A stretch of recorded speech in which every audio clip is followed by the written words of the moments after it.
அப்புறம் பாத்துக்கோங்க. கம்ப்ளைண்ட் பண்ணுவியா? யார்கிட்ட கம்ப்ளைண்ட் பண்ணுவ? இது என்ன ஸ்கூலா? போடி போய் கம்ப்ளைண்ட் பண்ண பாரு, பார்க்கலாம் யார்கிட்ட பண்றேன்னு. இவங்க சரியான பஜாரிகளா இருப்பாங்க போல, இவகிட்ட வாய் கொடுக்க வேண்டாவா? நம்மளோட இமேஜ் தான் டேமேஜ் ஆகுச்சு.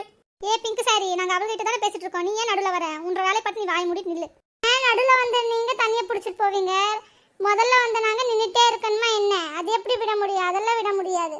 விடு விடு கீதா, லம்பாடி பொம்பளைகளா இருக்காங்க, இவகிட்ட பேசி வச்சுக்காது. இது லம்பாடி பொம்பளைங்களா? யார் பார்த்துட்டு லம்பாடி பொம்பளைங்க? நானும் பார்த்துட்டு இருக்க பஜாரி பொம்பளைங்கன்னு சொல்றேன், லம்பாடி பொம்பளைங்கன்னு சொல்றேன். ஐயோ அடிச்சிட்டாலே. ஐயோ ஸ்வேதா, ஏய் விடுங்கடி. எந்திரி ஸ்வேதா, எந்திரி. பெரிய பொண்ணக்கா நல்லா அடிங்க, இனி நாள் போடுங்க. எங்க வாயை உடைப்பலாமா? எங்க வாயை. யார் வாய் உடையுதுன்னு பார்க்கலாம். இரு இவளுக்கு வச்சுக்கிறேன். பெரிய பொண்ணு வேண்டாம், தள்ளி போடுங்க. வேண்டாம் வேலை மட்டும் பிரச்சனை விடு. எவ்வளவு என்னத்தை பேசிட்டு போறா? ஊர் வாயெல்லாம் அடக்க முடியாது, விடு. இவளை நீங்க விட மாட்டேன்க்கா, விட மாட்டேன். இவன் மண்டையை உடைச்சு மாவிளக்கு போடாம விடவே மாட்டேன் நானு. ஐயோ விடு பெரிய பொண்ணு, தண்ணி பிடிக்க வந்த இடத்துல தேவையில்லாம சண்டை போட்டு விடு. நாளைக்கு ஒரே ஊர்க்காரங்களா போயிட்டு மூஞ்சி மூஞ்சி பாத்துக்க வேண்டாமா, விடு. இவளை இன்னைக்கு நான் என்ன பண்ண போறேன்னு பாருங்க. இவளுக்கு ரொம்ப வாயாயிருச்சு. என்னென்ன பேசுறா? விடுங்கடி, என்ன விடுங்கடி. போடுங்க, இனி நாள் கண்ணத்துல போடுங்க அவளுக்கு.